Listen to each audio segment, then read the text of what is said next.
Nvidia is the first company to reach $4 trillion market cap. అన్న నీకు stocks గురించి బాగా తెలుసు కదా. $4 trillion అంటే ఇండియన్ రూపీస్ ఎంతనా? $1 trillion అంటేనే మా తాత పొలం అమ్మకుండా ఉండే అన్ని పైసలు 8 లక్షల కోట్లు. ఇక $4 trillion అంటే ఒకసారి క్యాలిక్యులేటర్ 32 లక్షల క్రోర్స్. అంత మనీ నా దగ్గర ఉంటే అలేఖ్య చిట్టి పికిల్స్ లా 2 చికెన్ పికిల్ కొనుక్కుంటుండే అన్న నేను. అరే పిచ్చోడా, $4 trillion రా అవి. చికెన్ పికిల్స్ కొంటా అంటే ఏందిరా, మటన్ పికిల్ కొను. నువ్వు అన్ని కొత్త స్టాక్స్ కొంటుంటావు, ఎన్విడియా స్టాక్ కొనలేదా అన్న? అరే 2020లో ఎన్విడియా షేర్ ప్రైస్ $10 ఉంటుండే. అప్పుడే చెప్పినా నేను 160 పోతుందని. I like the stock. అందుకే నా దగ్గర ఉన్న స్టూడెంట్ లోన్ పైసలన్నీ తీసుకుపోయి 2000 షేర్స్ కొందామని ఫిక్స్ అయినా. కొనేసినావా?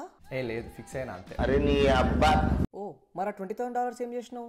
నా ఫ్రెండ్ బ్యారన్ లఫెట్ గేమ్ స్టాప్ లో పెట్టు మామ, మస్తు స్కోప్ ఉంటుంది, మిలియనీర్ అయితే. $1 స్టాక్ 400 అయింది, 400 ఇది 4000 అవుతుంది అంటే ఫోమోలో 400 పెట్టి నేను కొన్నా. అరే అదేందన్న $400 కి కొన్నా అన్న, ఇప్పుడు $20 చూపిస్తుంది అంటే. అన్న నువ్వు ఇంకేమేం స్టాక్స్ కొన్నావో చెప్పవా? సోనిక్ సొల్యూషన్స్ అని పెద్ద ఏఐ కంపెనీ. ప్రైస్ టార్గెట్ $2 నుంచి $138 కి పెంచారు. $138 అంటే 2 సార్లు 69 అవుతుందని టెంప్ట్ అయి 400 మొత్తం పెట్టినా.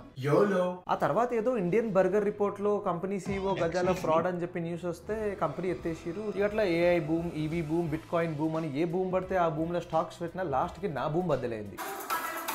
అరే అందుకేనా అన్న చినిగిన టీషర్ట్లు వేసుకొని తిరుగుతావు ఎప్పుడు. మరి ఆ లాసెస్ అన్ని ఎట్లా కవర్ చేస్తావన్నా? రీసెంట్ గానే నా ఇంకో ఫ్రెండ్ రాబిన్హుడ్ లో ఆప్షన్స్ చూపించిండు. పర్సనల్ లోన్ అప్లై చేసి 2 వీక్స్ లో లాసెస్ మొత్తం కవర్ చేసి లోన్ కూడా కట్టేస్తా. ఆప్షన్స్ అంటే ఎప్పుడు పెట్టాలనో ఎక్కడ పెట్టాలనో ఎట్లా తెలుస్తుంది? సింపుల్ రా, టెలిగ్రామ్ గ్రూప్ లో అన్ని చెప్తారు, దేనిపైన పెట్టాలి, ఎప్పుడు పెట్టాలి, ఎంత కూడగొట్టుకోవాలని. నేను కూడా నీ లెక్కనే బిగ్ బుల్ కావాలంటే ఏం చేయాలన్నా? వాల్ స్ట్రీట్ బెట్స్ అని ఒక highly knowledgeable, well trained, certified, multi year experienced stock professionals ఉంటారు. వాళ్ళు చెప్పిన స్టాక్స్ లో నువ్వు పెట్టినావంటే 10x గ్యారంటీ. 10x ప్రాఫిట్సా? కాదు, లాసెస్. $4 trillion సంపాదించేంత ఎన్విడియా ఏం చేస్తుందన్న? వాళ్ళు మంచి చిప్స్ తయారు చేస్తారా. ఈ కుర్కురే, లేస్, స్ప్రింగిల్స్